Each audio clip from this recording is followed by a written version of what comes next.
छत्तीसगढ़ के सरगुजा में स्थित हसदेव अरण्य को बचाने के लिए बीते 97 दिनों से आंदोलन जारी है और इस मामले में जहां विपक्ष भूपेश बघेल सरकार पर हमलावर है, तो वहीं खुद सरकार के मंत्री और अंबिकापुर विधायक टीएस सिंहदेव ने भी ग्रामीणों के साथ उनके हक की आवाज बुलंद करके सीएम भूपेश बघेल को पसुपेश में डाल दिया है। बहरहाल इस मामले में मुख्यमंत्री भूपेश बघेल का भी बड़ा बयान सामने आया। अच्छा, इसी मुद्दे को लेकर उससे पहले देख लेते हैं एक रिपोर्ट।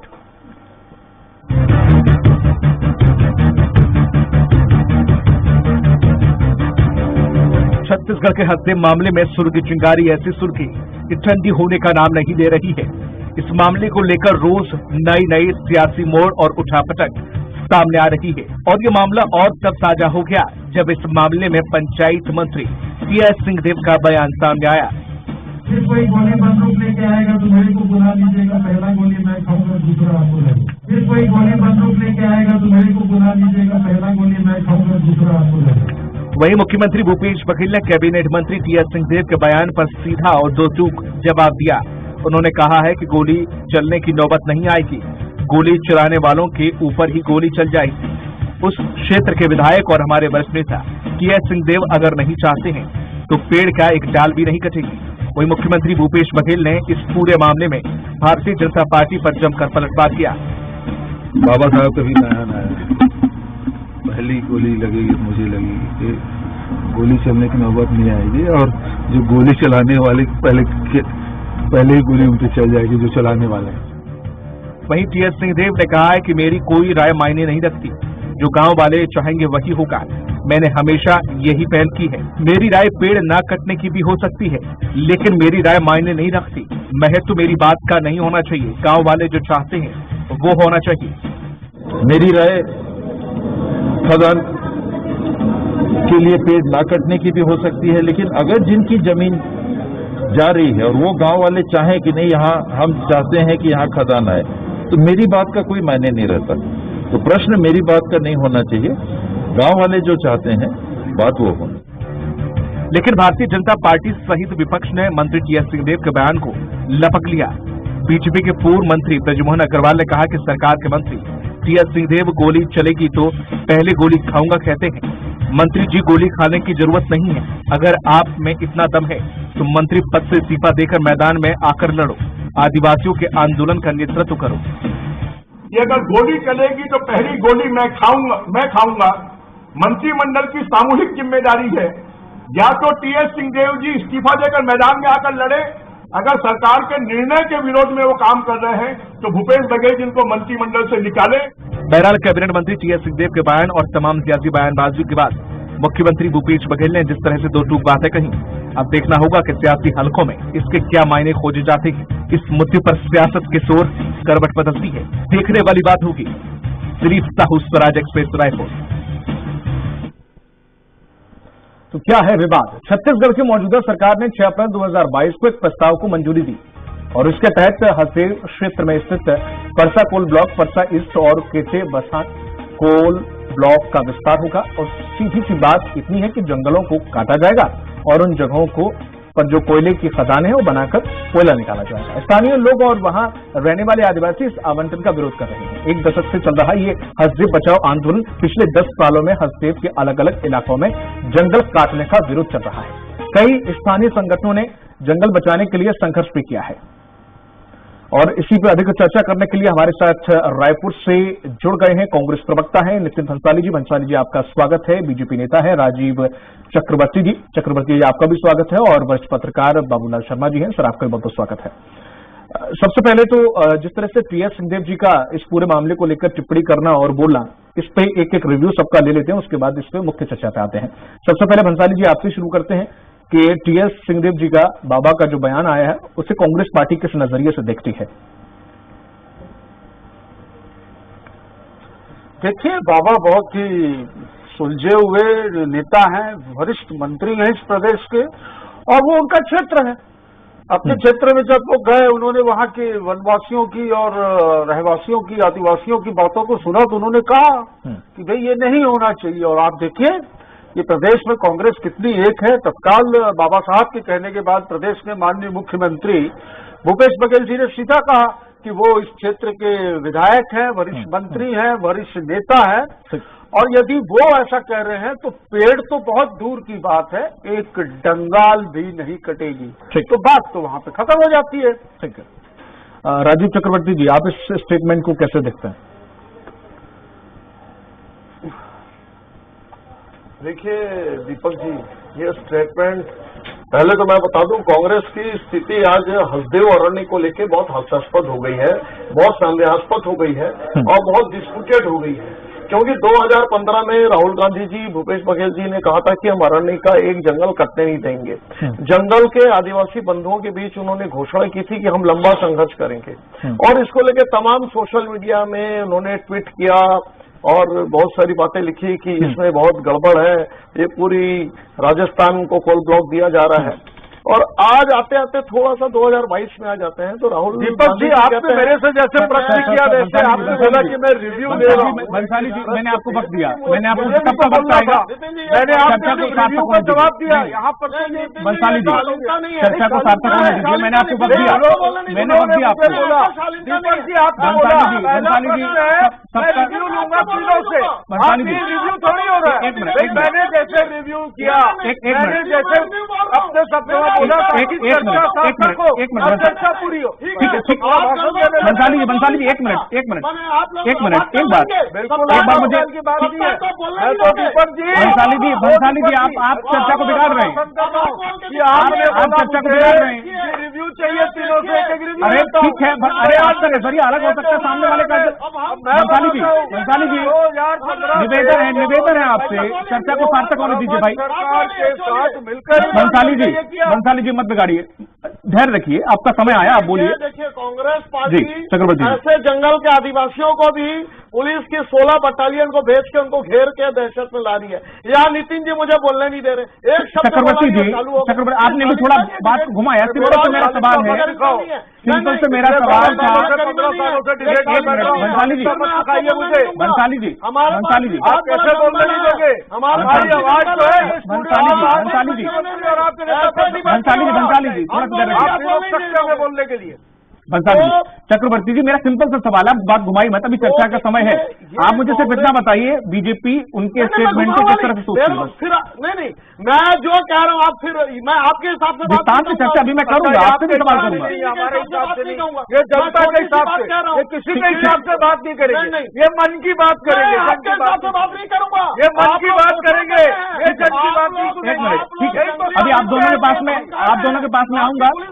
बाबूलाल जी, मुख्यमंत्री धमकाता ठीक है। ठीक सर, मैं आप दोनों के पास आऊंगा। बाबूलाल जी, जिस तरह से ये बाबा का जो स्टेटमेंट आया है, उससे किस नजरिए से आप देखते हैं? कैसा रिव्यू पहले आप मुझे बता दीजिए। ये कांग्रेस, देखिए, भारतीय जनता पार्टी इसको मुद्दे के रूप में ले रही है कि गुटबाजी बहुत ज्यादा है उनके यहाँ, और कांग्रेस जो है, कांग्रेस के लिए एक सकारात्मक दृष्टिकोण गया है। देखिए, वो मौन रहते तो चुनावी राजनीतिक नुकसान होता, और अगर वो बोले हैं तो उसका भी अपना एक इंटरनल नुकसान जरूर है। लेकिन एक बाम्य परिस्थितियां जो बनी है, जिसमें भूपेश बघेल ने जो बयान दिया कि अब टहनी तक नहीं कटेगी अगर बाबा साहब नहीं चाहते, तो एक अच्छा संदेश देने का प्रयास कि भाई हम उनका सम्मान करते हैं, हमारे अंदर कोई भी प्रकार की भावना ऐसी नहीं है कि हम उनका विरोध करें। उन्होंने कहा है तो हम टहनी भी नहीं काटेंगे। अच्छा संदेश देने का प्रयास किया है, इसका रिव्यू इतना ही कह सकते हैं। ठीक है, अब बंसाली जी, अब आते हैं मेन मुद्दे पे।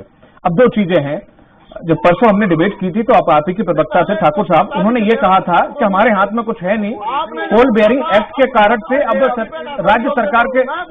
चक्रवर्ती जी, निवेदन है, मैं सवाल कर रहा हूं, तब पूछने दीजिए। बात पूरी नहीं हुई है। नहीं दीपक जी, चक्रवर्ती जी, मैं आपको समय दूंगा, सवाल कर लो पहले। मैं आपसे आपकी ही बात सुनने के लिए आया हूँ, दर्शकों तक इसलिए आपको बुलाया गया है, घर रखिए। पहले इनको बोलने दीजिए, ये बोलने पहले। बंसाली जी, तो अब उन्होंने ये कहा था कि राज्य सरकार में कोई ज्यादा चक्रवर्ती जी, क्यों ऐसे रिएक्ट कर रहे हैं? आप एक सम्माननीय प्रवक्ता हैं, किस तरह से आप बिहेवियर कर रहे हैं? थोड़ा सा संयम रखिए, आपकी बारी है, आप बोलिएगा। नहीं, देखिए ना, मेरा समय सर निवेदन है, आपकी बारी है, आप बात रखिएगा प्लीज। बंसाली जी, तो जिस तरीके से उन्होंने कहा उनके हाथ में, राज्य सरकार के हाथ में कुछ है इस एक्ट की वजह से, पूरी नहीं हुई। सर आप ही की बात पूरी करने के लिए आऊंगा। मैं एक सवाल पूछ लूं, अब मेरी बारी जब आएगी नितिन जी मुझे इंटरप्ट करेंगे। कोई आपको इंटरप्ट नहीं करेगा, आप थोड़ा सा धैर्य रखिए। इसमें दो चीजें निकल कर आ रही हैं। एक जब उन्होंने कहा कि अगर टीएस सिंहदेव जी चाहेंगे तो एक डाली तक नहीं कटेगी, तो यानी कि टीएस सिंहदेव जी चाहेंगे तो डाली नहीं कटेगी, लेकिन भूपेश बघेल जी चाहते हैं।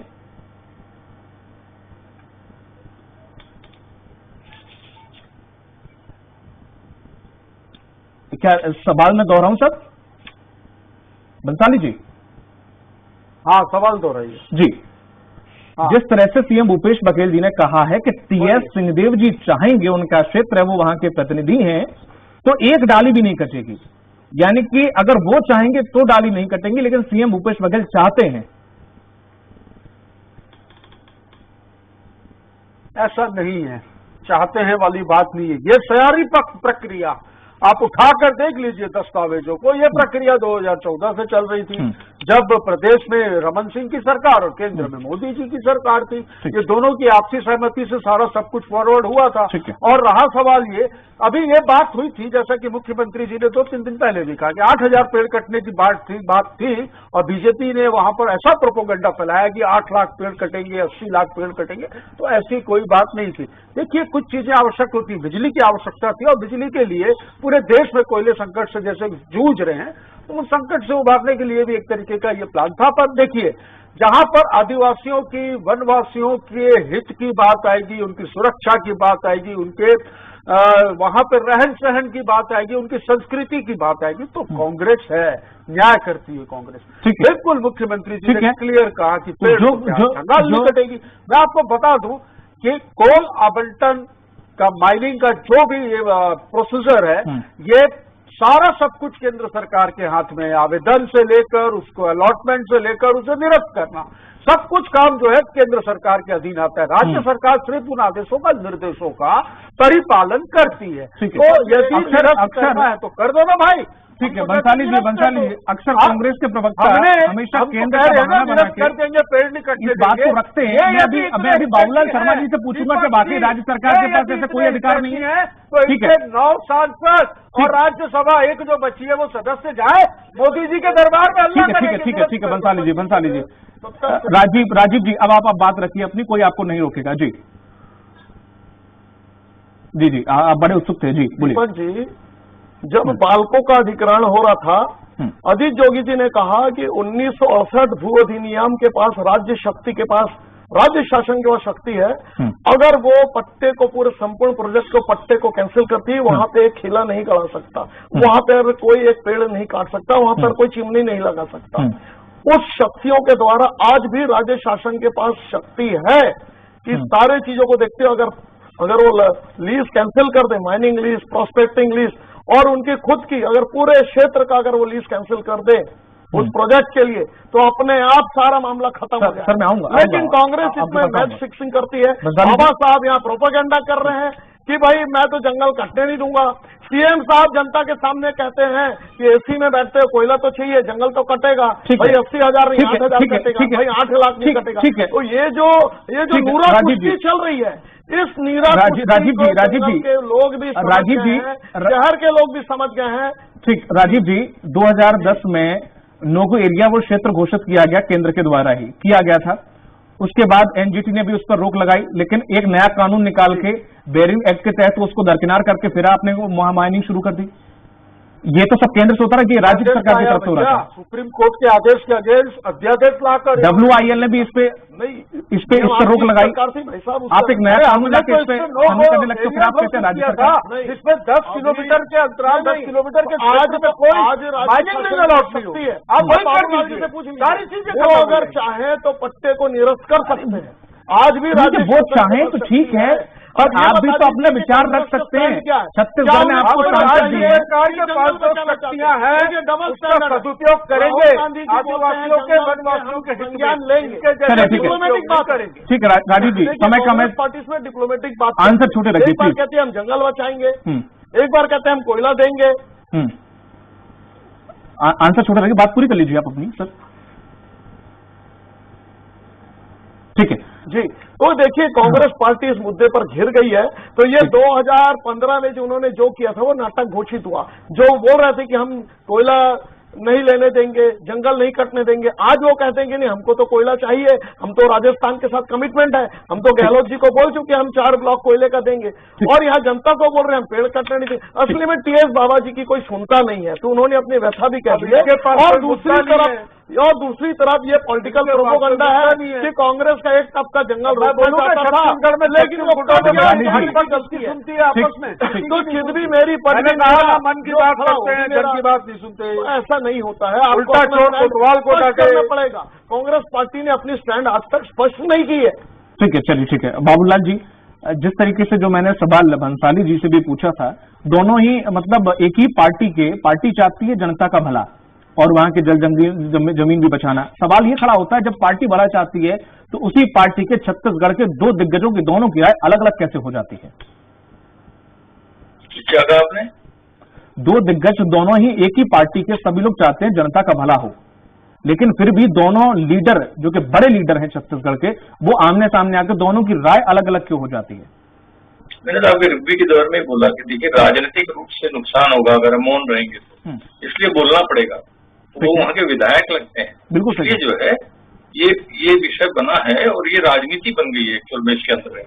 देखिए मैं बड़े स्पष्ट शब्दों में एक बात आपको कहता हूँ, एक कहावत के रूप में, जब आप किसी एक की तरफ एक उंगली उठाते हैं 3 उंगलियां आपकी तरफ आती हैं, वो उसको कोई नहीं देखता। इस मामले में भी वही है कि केंद्र सरकार के जितने अधिकार थे उन अधिकारों का पालन करते हुए उन्होंने खदान स्वीकृत की, उन्होंने पर्यावरण का क्लियरेंस दिया, उन्होंने अपने मित्र को खदान खोदने का प्रयोजन किया, और ये 3 उंगलियां तो इधर हैं। और एक उंगली निश्चित रूप से राज्य सरकार के ऊपर है कि उन्होंने अनापत्ति प्रमाण पत्र देने का जो उनका अधिकार है वो उन्होंने अनापत्ति क्यों दे दी? निश्चित रूप से ये उंगली उनके ऊपर उठ सकती है राज्य सरकार के ऊपर में, और उसका एक कहानी भी गढ़ी गई है भारतीय जनता पार्टी के द्वारा। और वो किस लिए आए थे राजस्थान के मुख्यमंत्री, ये तो कोई कह नहीं सकता, लेकिन कोई ऐसा ये नहीं, लेकिन उन्होंने एक बयान दिया था कि अगर हमको यहाँ का कोयला नहीं मिलेगा तो हमारे राजस्थान में अंधेरा छा जाएगा। तो इससे कोरिलेट करके जो है भाई आपने राजस्थान के लिए जो है अनापत्ति प्रमाण पत्र दिया, तो पहले 3 साल तक के आपने अनापत्ति प्रमाण पत्र नहीं दिया जो इनके अधिकार क्षेत्र में है। बिल्कुल राजीव ठीक कह रहे हैं कि वो अभी भी कैंसिल कर सकते हैं, अभी भी ये कर सकते हैं, और जहां तक मुझे ख्याल समझ में आ रहा है कि वो अब निरस्त करने की प्रक्रिया शुरू हो जाएगी, क्योंकि बाबा साहब उसका विरोध कर रहे हैं। क्योंकि चुनाव का दौर आ रहा है, चुनाव के दौर में यदि ये मामला बहुत ज्यादा बढ़ा तो निश्चित रूप से नुकसान जो है पार्टी को होगा, इसका भी ध्यान रखा गया। लेकिन ये भी बात सही है कि ये सहमति जो है वो रमन सरकार के समय की है, उस वक्त ही जो है मोदी सरकार ने इस अनुमति इसकी दी थी, पर्यावरण क्लियरेंस दिया था, लेकिन 3 साल से रुका हुआ। तो जो मैं कहूँ एक लाइन में कहूँ तो कुछ तो मजबूरियां रही होंगी, वरना यूं ही कोई बेवफा नहीं होता। बिल्कुल दोनों के लिए बोल रहा हूं मैं। बिल्कुल। तो ये कुछ मजबूरियां होती हैं सरकारों की, कुछ बातें होती हैं जिसके दबाव में ये काम किया जाता है, और हर सरकारें करती है। कोई छत्तीसगढ़ की सरकार पर या केंद्र सरकार पर ऐसा नहीं कह सकते। हर प्रकार की जरूरतें, बिजली की जरूरत, कोयले की जरूरत, तो वहां कहीं कहीं पे दबाव काम करता है। कोई भी सरकार में आप और हम भी अगर बैठेंगे तो हम महसूस करेंगे, हम बाहर हैं तो हम महसूस नहीं करते, लेकिन जब हम सरकार में बैठेंगे तो उस बात को हम महसूस करेंगे। जिस तरीके से अभी गाड़ियां कैंसिल करके कोयले की ढुलाई हो रही है, ये भी एक मजबूरी है। तो इस चीज को समझना होगा कि सरकारों की भी अपनी मजबूरियां होती है, और उस वजह से जो है दोनों सरकारें मजबूर हैं मेरी नजर में। ठीक है सर, जैसा कि आपने राज्य सरकार के अधिकारों का बात का जिक्र कर दिया, लेकिन यहाँ पर जो बिल फाड़ रही है कांग्रेस केंद्र पर, वो कितना सही है? वो भी अपनी जगह सही है। सहमति आपने क्यों दी भाई? पहले जो अनुमति पत्र दिया वो क्यों दिया? खदान सैंक्शन क्यों की? पर्यावरण क्लियरेंस क्यों दिया? जब इतना बढ़िया जंगल, माने हमारे छत्तीसगढ़ में सबसे बेहतरीन जंगलों में से एक जंगल है, तो उस जंगल को क्या, जिसमें हसदेव नदी का कैचमेंट एरिया भी आता है इसके अंदर में, तो आप उसको समझिए ना कि भाई ये क्या मजबूरी है? कुछ तो मजबूरी है ना। तो केंद्र सरकार की भी मजबूरी है और राज्य सरकार की अपनी मजबूरी बनी है, तो दोनों की मजबूरियां हैं। एक उंगली उधर उठेगी तो 3 उंगली इधर उठेगी, कोई इसमें से बच नहीं सकता। जनता की नजर जो है वो भले ही इतनी पारखी ना हो कि अंदर तक क्या व्यवस्था है, क्या राजनीति चल रही है वो समझ सके, लेकिन एक चीज जरूर समझती है कि अगर हम विरोध करेंगे तो हमारा जंगल बच सकता है। वो विरोध करने के लिए उतरे हुए हैं। ठीक है भंसाली जी, जिस तरह से बाबा साहब का हालांकि जनाधार है वहां पर, जाहिर सी बात है कि अगर वहां पर जंगल कटते हैं तो बाबा का जनाधार कहीं ना कहीं कम होगा या उस पर क्षति होगी। लेकिन सवाल ये खड़ा होता है कि जो बाबा जिस तरह से आदिवासियों के फेवर में खड़े होकर जो बात कर रहे हैं, वो सीएम भूपेश बघेल आखिर इस तरह का स्टेटमेंट उन्होंने क्यों नहीं दिया, या फिर वो पहले से खड़े क्यों नहीं नजर आए? तो पहले से ही खड़े हैं, कौन कहता है खड़े नजर नहीं आए? कुछ चीजें थी, बाबा साहब को खड़ा क्यों होना पड़ा आम जनता से वहां पर, और यहाँ पर लगातार मुख्यमंत्री जी बहुत बड़ी बड़ा स्टेटमेंट दिया उन्होंने। मैंने कहा ना कम्युनिकेशन गैप था, तो जैसे ही कम्युनिकेशन हुआ है, जैसे ही बात हुई है, भाई आखिर टीएस सिंहदेव भी सरकार के मंत्री ही हैं, ठीक है, उस क्षेत्र के विधायक हैं, पर सरकार के वरिष्ठ मंत्री हैं।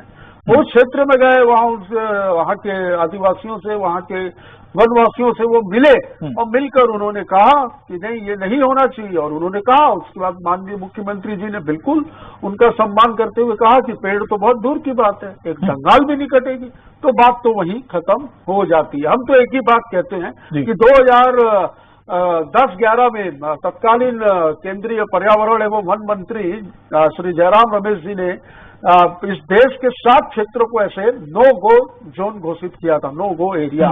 आप उस नियम को आपने क्यों बदला? नहीं बदलना था तो ये बातें ही नहीं होती। उन्होंने अध्यादेश लाकर उस नियम को भी बदल दिया। हम तो कहते हैं कि वापस आप उसमें नो गो एरिया का जो आदेश था वो जारी कर दीजिए, सारी चीजें वहीं समाप्त हो जाए। ठीक है, राजीव चक्रवर्ती जी, जिस तरीके से टीएस सिंहदेव जी ने जो बयान दिया, वाकई आपके लिए बहुत बड़ा अच्छा था वो बयान, और बड़ा अच्छा एक ले सकते थे बेनिफिट। लेकिन जिस तरह से मुख्यमंत्री ने जो बयान दिया वो बिल्कुल न्यूट्रल कर दिया उन्होंने, बिल्कुल मुद्दा ही वो खत्म कर दिया अपनी तरफ से एक समरसता वाला भाव दिखा के। तो ये एक मन में है कसक कि कहीं ना कहीं कि ये मुद्दा जो था वाकई निकलने वाला था वो छूट गया। नहीं, देखिए, मुद्दा तो आज भी स्टैंड बाई है। अच्छा। क्योंकि आज भी जंगल के जो लोग हैं वो आज भी घेरे हुए जंगल को चिपको आंदोलन की तरह जैसे पर्यावरणविद वहां पर बैठे हुए हैं। और ये तो सिर्फ बातों का जमा खर्च है। अभी तक कोई चिट्ठी पत्री, कोई अध्यादेश, कोई मंत्रिमंडल की, कोई कैबिनेट की बैठक या कोई कैबिनेट का निर्णय नहीं आया है। ये सिर्फ मीडिया के सामने एक प्रोपेगेंडा किया गया है कि हम चाहेंगे कि गोली मारने वाले को गोली मार देंगे। तो ये जो बात है, तो ये बातें स्पष्ट नहीं है, ये डिप्लोमेसी की भाषा है कि एक तरफ आपका एक सीनियर मंत्री कहता है कि मैं पेड़ काटने नहीं दूंगा, मेरी क्या हैसियत है, मैं जंगल के साथ हूँ, जंगल के बंधुओं के साथ हूँ। मुख्यमंत्री जी कहते हैं ठीक है, आपकी जो मंशा होगी वो करेंगे। लेकिन जो अंतिम निर्णय है कि नहीं, जंगल नहीं कटेगा, वो बातें तो राहुल गांधी जी कैम्ब्रिज में कही कि मुझे संज्ञान है, वही डिप्लोमेटिक बातें चल रही। देखिए, तो आज प्रश्न वही है कि जनता चाहती है कि जंगल ना कटे। कोयले की व्यवस्था ऑस्ट्रेलिया से हो सकती है, कोयले की व्यवस्था न्यूजीलैंड से हो सकती है, लेकिन हमारे लिए करोड़ों व्यवस्था जंगल, ठीक है, अभी खाता भाई की बात कर रहे थे, तो कोयले की व्यवस्था करके जो पहले हमारा पर्यावरण रोक जाए। और हमारे आज तो और ब्रजमोहन अग्रवाल जी भी क्षेत्र में गए हैं और जंगल के बंधुओं के साथ खड़े हैं। ये आज की रिपोर्ट है, अभी थोड़ी देर पहले की, 4 घंटे पहले की बात है। तो निश्चित रूप से ये निश्चय होना चाहिए कि जंगल नहीं कटेगा। तो ये दोहरी वाली बातें नहीं होनी चाहिए, मैच फिक्सिंग वाली बातें नहीं होनी चाहिए। एक तरफ बोलेंगे कि जंगल कटने नहीं देंगे और चुपचाप जंगल काटे जा रहे हैं। परसों दिन 1000 पेड़ काटे गए हैं। कहाँ कटे? अरण्य में कटे। देखिए, ये बिल्कुल कटे हैं। और वहाँ पे बहुत बात हुई और शुरू कर दिया, बोल देंगे ये शुरू हो चुका है। अभी लोगों के लोगों की जाके रोक, राजीव जी वहाँ पर रोक लगी हुई है, शुरुआती होनी चाहिए। दीपक, अभी रोक लगी, लेकिन काटे गए थे प्रतीकात्मक। वो बात अलग है, आप कल काटे गए ना, क्या होता है? बिल्कुल काटे गए, प्रतीकात्मक रूप से चीजें रखी गए, ये क्लियर काटे गए। जब काटे ही ये दोहरी बातें, प्रतीकात्मक रूप से एक तरफ से विरोध करो, एक तरफ से पेड़ काटो, क्या होता है? ऐसा मैं कह रहा हूँ ना। तो कांग्रेस पार्टी की जो बातें हैं वो जनता के सामने स्पष्ट हो गई है, पर्यावरणविद के सामने भी स्पष्ट हो गई कि कांग्रेस स्पष्ट नहीं है। 2015 में अलग स्टैंड है, आज अलग स्टैंड है। अरे हमारा स्टैंड एक ही है, हम जंगल नहीं काटेंगे। अरे हमारा स्टैंड एक ही है भाई, हम आदिवासियों के साथ है, वहाँ के रहवासियों के साथ है। स्वराज एक्सप्रेस में जो भी भाई हमारे देंगे, बिल्कुल चिंता न करें, किसी के भड़कावे में बहकावे में ना है। सरकार संवेदनशील है, सरकार उनके साथ है, समय निर्धारित है, निवेदन। बाबूलाल शर्मा जी, बाबूलाल शर्मा जी, अगर जैसा कि आपने कहा कि इसकी प्रक्रिया भी शुरू हो गई, अगर मान लेते हैं कि हो सकता है इस पे सामंजस्य नहीं बैठ पाया और इस प्लान को आगे बढ़ाया गया, तो जाहिर सी बात है इसके दुष्परिणाम क्या होंगे? इस तरह की पहल या जंगल जमीन छीन आदिवासियों से उनकी, तो कहीं एक नक्सलवाद को हम न्यूट्रलाइज करने की जहां एक तरफ बढ़ रहे हैं, तो कहीं उसको हवा देने जैसा नहीं है कुछ ये? नहीं, देखिए उस क्षेत्र में तो ऐसी स्थितियां नहीं है, लेकिन फिर भी इस तरह के जब अन्याय होंगे, बिल्कुल, जहां लोग नहीं चाहेंगे वहां आप जबरदस्ती करेंगे तो निश्चित रूप से उसका रिफर्केशन जो है फैलेगा। पूरे प्रदेश में इस बात की चर्चा होगी कि भाई ये जो सरकार है, ये सरकार या केंद्र सरकार ये आदिवासियों के खिलाफ है, किसी के भी तरफ जा सकता है इशारा। तो ये बहुत ये है, लेकिन मैं एक अच्छी शुरुआत यहाँ पे इस बहाने से देख रहा हूँ कि अभी मैं जहाँ तक भूपेश बघेल को समझ पाया हूँ, वो आंदोलन की भाषा और किसी भी चलती हुई बात की भाषा को अच्छी तरह समझते हैं और उससे क्या रिफर्केशन आगे जाकर होगा वो समझ जाते हैं। इसीलिए उन्होंने देखिए बोधघाट परियोजना के बारे में उन्होंने कहा कि बोधघाट परियोजना अगर वहाँ के लोग नहीं चाहेंगे तो नहीं चालू करेंगे। और दूसरा उन्होंने कहा कि अगर बाबा नहीं चाहेंगे तो हम यहाँ पर टहनी भी नहीं काटेंगे।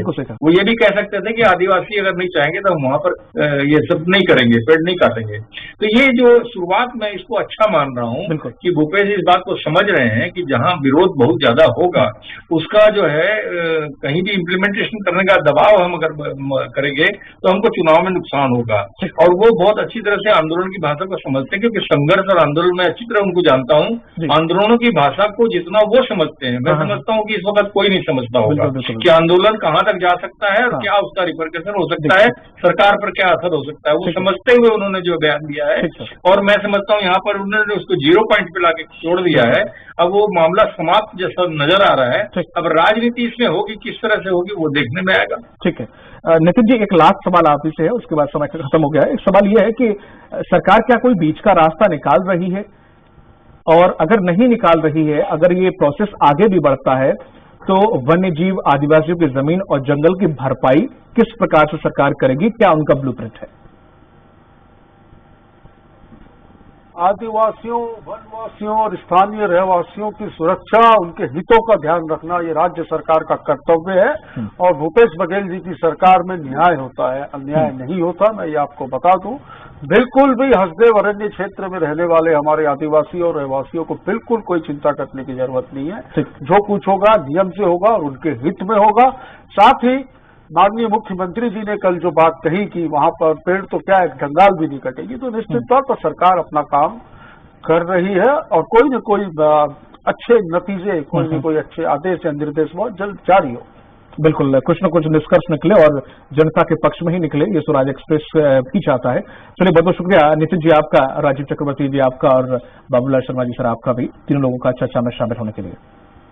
तो ये हुई छत्तीसगढ़ की बात। अब रुख करते हैं मध्य प्रदेश का, जहां पर मिसमैनेजमेंट का महाजाल देखने को मिल रहा है।